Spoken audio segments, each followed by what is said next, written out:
오늘 주신 말씀을 통하여 그 땅에 또 흉년이 들매 이삭이라는 제목으로 함께 은혜를 나누고자 합니다. 26장 1절은 아브람 때에 첫 흉년이 들었더니 그 땅에 또 흉년이 들매 이삭이 그랄로 가서 블레셋 왕 아비멜렉에게 이르렀더니 라고 말을 하고 있습니다. 그러니 흉년이 또 들었다라는 것입니다. 흉년이 또 들었다라고 하시는 이 말씀에 우리에게 암시하는 것은 아브라함의 때에도 그랬고 이삭의 때에도 동일하게 같은 상황을 맞이했다는 것입니다. 같은 상황을 맞이했을 때 아브라함이 했던 행동, 태도, 그리고 이삭이 또한 같은 상황에서의 어떤 태도를 보이는가, 그리고 하나님께서 말씀하실 때에 어떠한 태도로 받아들이는가라는 것입니다. 동일한 상황 우리에게도 항상 오늘 있었던 일 다음에 또 있을 수가 있고, 과거에 우리가 경험했던 좋지 않은 그 일들이 오늘날 다시 또한 우리에게 다가올 수도 있는 것입니다. 그러나 환경이 바뀌어질지라도 우리는 믿음으로 사는 자들은 그때그때의 어떠한 태도로 하나님 앞에 서는가라는 것이 중요합니다. 오늘 본문 이 앞전에는 25장입니다. 25장 이어서 26장은 내용이 상당히 다릅니다. 25장에서는 야곱이 팥죽으로 형 에서로부터 장자권을 얻게 되는 야비한 그의 행동과 모습을 우리가 보아왔습니다. 그러면서 이제 26장 오늘 본문에서는 갑자기 이삭 이야기를 하고 있는 것입니다. 이삭 이야기를 할 때에 무엇인가 새로운 내용이 추가가 되는 느낌을 받게 됩니다. 다시 말해서 흐름이 조금 어색하다라는 것입니다. 25장과 26장, 27장, 그러니까 가운데 끼어있는 26장에서는 뭔가 자연스럽게 내용이 연결되지 않습니다. 그렇다면 의미가 무엇일까라는 것, 그러나 하나님께서는 이 내용을 중간에 삽입한 것처럼 느껴지는 이 내용 가운데 중요한 메시지가 있음을 우리에게 오늘도 가르쳐 주실 텐데, 이 메시지를 통하여 과연 하나님은 무엇을 더 우리에게 말하고 싶은 것인가, 함께 은혜를 나누기를 원합니다. 쉽게 얘기해서 아브라함의 약속, 축복, 하나님께서 믿음의 조상, 그리고 아브라함의 놀라우신 하나님의 언약의 백성, 그 약속이 그의 아들 이삭으로 전해지고 있음을 보여주려고 하는 것이죠. 그래서 25장 11절에 보면 아브라함이 죽은 후에 하나님의 그의 아들 이삭에게 복을 주셨고, 복을 주었다는 것입니다. 아브라함의 복 이삭에게, 아브라함이 죽음으로 말미암아 끝난 것이 아니라 계속 이어지고 있다라는 것입니다. 그러니 25장에서는 아브라함이 죽고 야곱이 마치 장자권을 얻어서 바로 아브라함에 이어서 축복권을 이어가고 있지 않나라는 생각이 들 정도로 이삭의 이야기는 그렇게 드러나지 아니하고 바로 아브라함의 아들처럼 야곱이 보이는 이런 상황에서의 지금 이삭의 이야기를 하고 있으면서 이삭도 여전히 하나님의 약속된 복을 누리고 하나님께서 확인해 주는 그러한 내용이 바로 오늘 본문 26장입니다. 첫 번째, 흉년이 들어서 그랄로 간 이삭을 말해주고 있습니다. 26장 1절 같이 한번 읽습니다.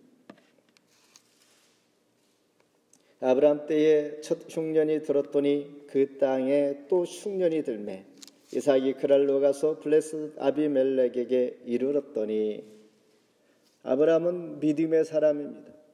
이삭도 물론 믿음의 사람입니다. 그런데 창세기 12장 13절에 보면 가나안의 기근이 들어서 아브라함이 애굽으로 내려가 그 그곳에서 자기 아내 사라를 누이라고 속이는 내용이 소개됩니다. 그리고 창세기 20장에서도 다시 아브라함은 그랄에 거할 때에 자기 아내를 누이라고 또 속입니다. 이렇게 하나님 앞에 두 번씩이나 속이는 이 모습을 볼 때 정말 아브라함은 믿음의 사람인가? 이렇게 속이는 이유는 자기의 신변이 위협을 받을까 봐서 속이는 것인데, 쉽게 얘기해서 그 마음 속에 이러한 두려움이 있었습니다.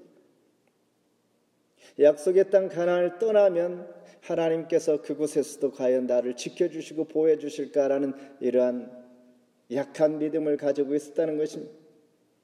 그러나 하나님은 어디에서나 어떤 곳에서나 함께 하심을 그는 믿지 못했습니다. 아무도 마음에 찔려서 그럴 수도 있겠으나 그는 가나안을 떠나면 하나님께서 정말 지켜주실까, 이러한 두려움이 앞서 이렇게 속이면서 그는 두 번씩이나 실수를 범하게 됩니다. 그러면서 아비멜렉이 그의 아내 사라를 데려다가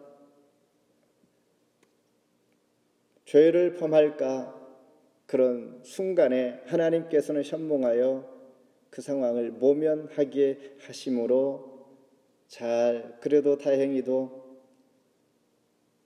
이어져 올 때에 오늘 똑같은 상황을 이삭에게 또한 처하게 될 때에, 이때에 하나님께서 비슷한 이야기를 이렇게 여러 번 우리에게 보여주시면서 이삭도 흉년을 피하여 그랄로 가게 되었을 때에 하나님께서 말씀하십니다.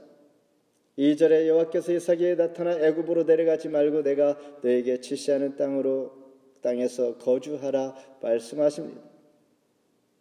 아마도 애굽으로 내려가려고 할 때에 엉거주춤하게 가나안과 애굽 사이에 머물던 그곳이 바로 그랄이란 곳인 그랄, 거기에서 하나님은 머물라 말씀하시면서 내려가지 말라, 애굽에 가지 말라 말씀하십니다.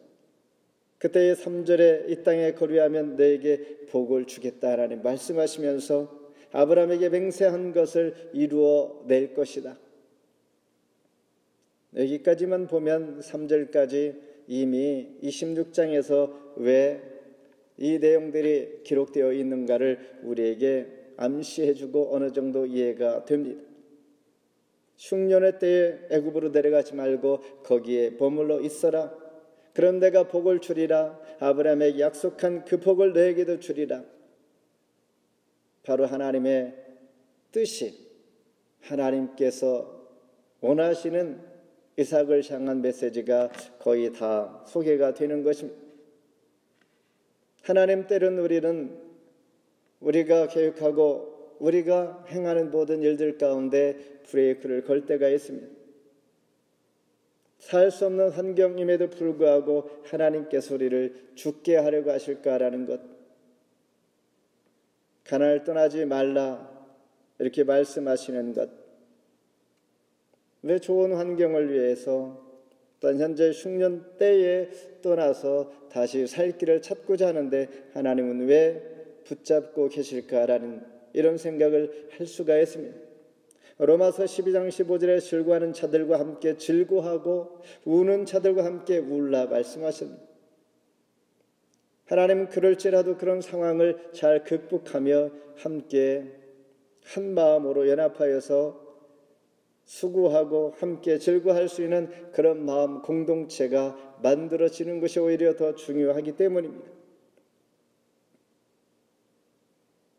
아무튼 하나님 말씀에 아브라함이 순종한 것처럼 이삭도 그랄에 머물러 거주하게 되면서 그가 순종하게 되었다는 것, 다시 말해서 순종을 요구하는 것입니다. 가라 가지 마라, 또한 양식을 구하라 구하지 말라, 이런 차원이 아니라 하나님 말씀에 순종하는 것을 하나님은 원하셨던 것입니다. 이와 같이 그리스도인들에게 어떤 상황이 발생하면 옳고 그름을 따지기에 앞서서 하나님의 기준이 무엇인가, 하나님께서 왜 이렇게 하실까라는 것을 하나님 편에서 생각해 보는 것이 그리스도인들의 바른 태도인 것입니다. 지금 상황이 그럴지라도 하나님 왜 그럴까라고 하는 것은 아직 지금이 끝이 아니기 때문입니다. 과정이기 때문에, 지금 우리가 결정하는 일이 끝이 아니기 때문에, 그렇다면 우리 결정해서 행동으로 옮겼다면 그곳이 마지막이 아니기 때문에 하나님은 지금 이 상황에서의 더 좋은 지혜로운 방법을 제시하고 있는 것입니다. 진정한 믿음은 그 상황들을 잘 극복하여 하나님 기준하여서 말씀에 돌아볼 수 있는 그런 자가 되어야 하는데, 이삭이 바로 흉년의 때에 하나님께서 말씀하시는 데에 순종하고 거기에 머물면서 하나님 기준하여 결정한 결과를 기다려 보는 것입니다. 그 결과 어떠한 일이 일어나는가? 그 땅에서 100배나 수확하게 됩니다. 12절 같이 읽습니다. 이삭이 그 땅에서 농사의 그 해에 100배나 얻었고 여호와께서 복을 주심으로, 이삭은 하나님의 지시에 순종하여 그랄에 머물게 되었고, 그는 목축업에서 이제 농사하는 일, 즉 그의 직업이 바뀌어진 셈이 된 것입니다. 앞서 말했듯이 그가 순종하게 되므로 하나님께서 축복하신 것입니다. 농사에서 그의 100배를 얻게 된 것이죠. 하나님께서 축복하여서 100배 얻었다 하는, 그냥 씨 뿌려서 단순히 100배의 결실을 얻게 되었다라는, 그렇게 쉽게 이해할 수도 있겠지만은 많은 어려움이 있었을 것입니다. 농사에도 과학이요 또한 많은 땀을 흘려야 얻게 되는 열매, 목축업을 하던 사람이 농사를 하니 얼마나 수고가 많이 들고 또한 어려움이 많았겠는가. 그러나 그런 수고와 땀, 하나님께서 함께 도와주시는 축복 가운데 그 해에 100배를 얻었다 하면 엄청난 대단한 하나님의 손길을 체험하게 되는 것이요, 하나님의 말씀에 순종하니 얻게 되어지는 복된 자의 본을 우리에게 보여주시는 것입니다. 또 한 가지는 그가 100배의 수확을 올린 만큼이나 거부가 된 축복된 삶으로 인도함을 받게 되는 것은 그의 성품과 하나님 앞에 대하는 태도가 정말 거부가 될 만한 사람이었다는 것입니다. 무엇인가 하면 우물을 통하여서 복을 받게 됩니다. 13절에 여호와께서 복을 주심으로 그 사람이 창대하고 왕성하여 마침내 거부가 되어라고 하고 있습니다. 하나님께서 복을 주심으로, 하나님은 가난케도 하시고 부유케도 하시는 분이시고 죽게도 하시고 또한 살게도 하시는 하나님께서 그를 복을 주시니 거부가 되었습니다. 거부가 되니 어떻게 되는가? 그곳에서 그랄 땅에서 사람들이 시기하게 됩니다. 이삭이 견딜 수 없는 상대가 생기니 이삭은 쉽지 않았을 것입니다. 마치 불러오는 돌이 박힌 돌을 빼는 것처럼 당연히 시기가 생기고, 또한 이삭은 그들과 함께 차별화된 삶을 사는 것이 쉽지 않았을 것입니다. 그러다 보니 아브라함이 팠던 우물들을 그랄에 사는 사람들이 다 메우고 못 살게 구는 것이었습니다. 그러면서 16절에 아비멜렉이 이삭에게 이르되 너희가 우리보다 크게 강성한즉 우리를 떠나라. 결국 쫓아내는 것입니다. 이삭은 그랄 땅을 떠나게 되면서 그랄 골짜기로 그의 거주지를 옮겨가게 됩니다. 중요한 것은 옮겨 가는 곳을 끝나지 않고 거기서 살 수 있는 우물이 있어야 합니다. 물이 있어야 합니다. 물이 없이 살 수가 없는 것처럼 중동에서 어디 가나 땅을 파면 물이 나오는 것이 아니라 아무리 목초지가 좋아도 아무리 환경이 좋아도 지형이 좋아도 물이 없으면 죽게 되는 법이니 거주의 첫 번째 조건은 물이 나오는 것입니다. 그럴 골짜기로 가서 우물을 파게 됩니다. 그런데 이 소식을 듣고 그랄 사람들이 쫓아와 다시 우물을 메우고 족장길에 서로 싸우게 됩니다. 싸우는 것 끝나지 않냐고 이삭은 또 다른 곳에 옮겨 우물을 파게 됩니다. 이렇게 세 번까지나 옮겨가면서 우물을 파게 됩니다. 더 놀라운 것은 이삭의 태도입니다. 그랄 백성들이 못살게 굴고 우물을 팔 때마다 메우고 서로 다투는 것을 이삭은 같이 싸우지 아니하고 그들이 대적하면 그 자를 피하여서 또 우물을 파고 인내하면서 정말 마지막 세 번째 판 우물 개방하여서 그들과 함께 먹자라고 하는 넓은 마음으로 그들을 대한 것입니다. 마지막 팠던 우물은 르후봇이라고 이름을 지으면서 모두 개방하여 그들과 함께 먹게 됩니다. 이와 같은 마음과 태도, 그가 하나님의 복을 받고 또한 거부가 될 만한 자격이 여기에서 있음을 보여줍니다.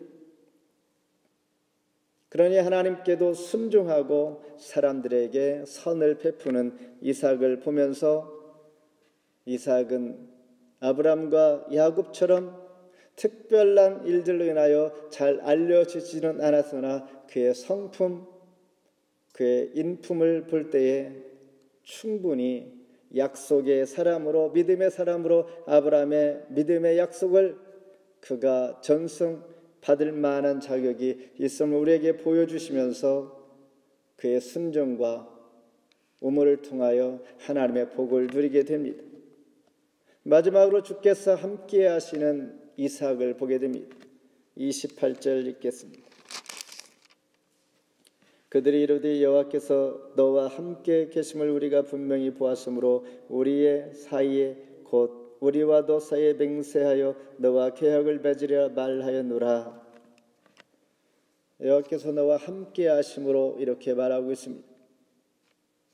나는 하나님 앞에 기도할 때 무엇을 구하는가? 만약 하나님께서 한 가지만 구하라 그러면 무조건 내가 다 들어주겠다라고 한다면 우리는 무슨 기도를 제일 먼저 중요하게 여기며 기도할 수 있을까? 오늘 성경에서 보여주는 말씀은 하나님께서 함께 하심을 우리가 구하는 것을 제1로 여기라 하는 것입니다. 가장 큰 복 중의 복은 하나님께서 함께 하시는 것입니다. 하나님이 함께 하시면 우리가 구하는 것 다 또한 얻게 되어지고 하나님께서 하심을 우리가 보게 될 것입니다.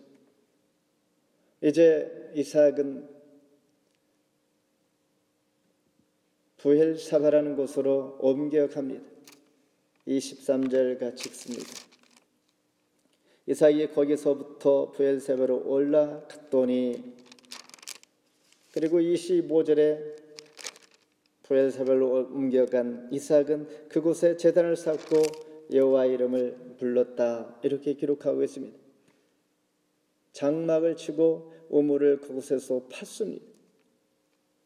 그렇다면 부엘사바는 어떤 것인가? 아브라함이 그랄 왕 아비멜렉과 군대 장관 비굴과 함께 언약을 맺었던 곳입니다. 이곳에 옮겨갔을 때 24절에 보면 하나님께서 나타나셔서 이삭에게 너의 자손이 번성하게 될 것이라고 약속하고 있는 것입니다. 이 말은 하나님께서 아브라함과 같이 이삭도 하나님의 은혜를 받을 만한 자인 것을 증명해 주고 있는 것입니다. 그리고 가장 큰 복, 하나님께서 함께 하심을 보여주십니다. 창세기 21장 22절에 보면 아비멜렉과 그 군대 장관 비굴이 아브라함에게 너희가 무슨 일을 하든지 하나님이 너와 함께 하심을 내가 보았노라.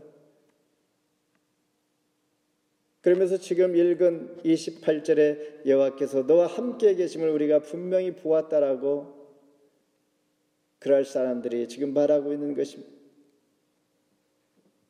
하나님께서 함께하는 사람,